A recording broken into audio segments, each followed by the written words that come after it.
British businesses will be encouraged to become more innovative post-pandemic after the government unveils a new strategy.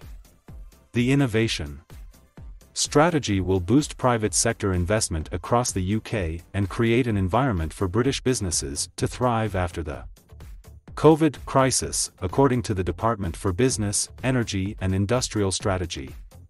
Officials at the Department for Business, Energy and Industrial Strategy (BIS) said the pandemic had shown that ambitious investment in science, technology, innovation and entrepreneurship could help Britain overcome many major challenges.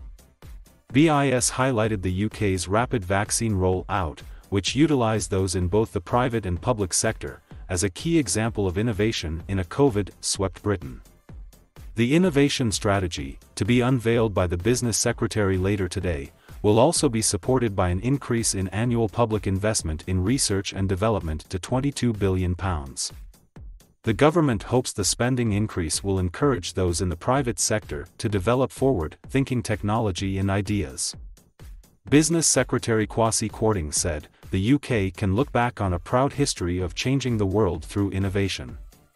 From the Industrial Revolution to the vaccine development of the past year, the impact on our everyday lives is undeniable." He added.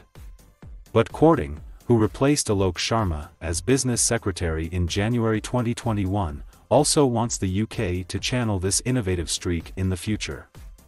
"That spirit of discovery," he continued, "is still alive in this country today, but we have not always turned our genius for innovation into jobs and companies here in Britain.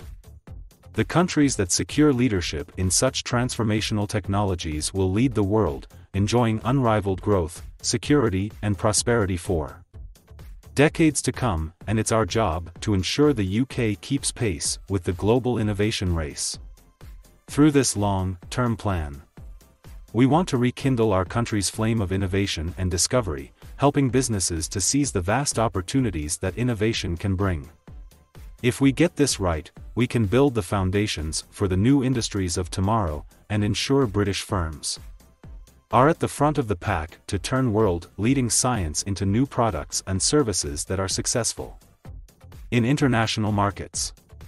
Alongside the innovation strategy, an extra £127 million of funding for research and development was announced by UK Research and Innovation.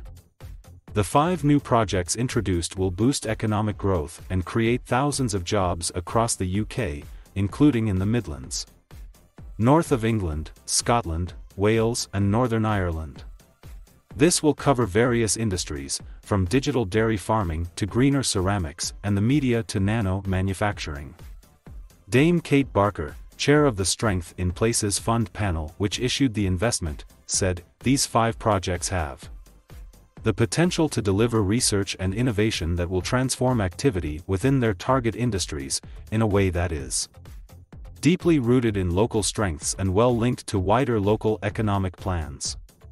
Lord David Frost, the Cabinet Office Minister and UK's former chief negotiator to the EU, will also set out the UK's post-Brexit regulatory approach later today.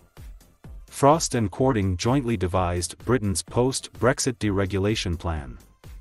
The Cabinet Office Minister said, "For the first time in a generation we are free to implement rules that put the UK first."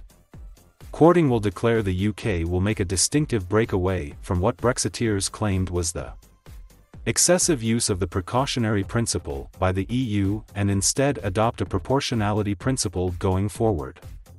However, Joe Marshall from the Institute for Government has warned these new regulatory measures could cause issues between the UK and EU, especially in Ireland.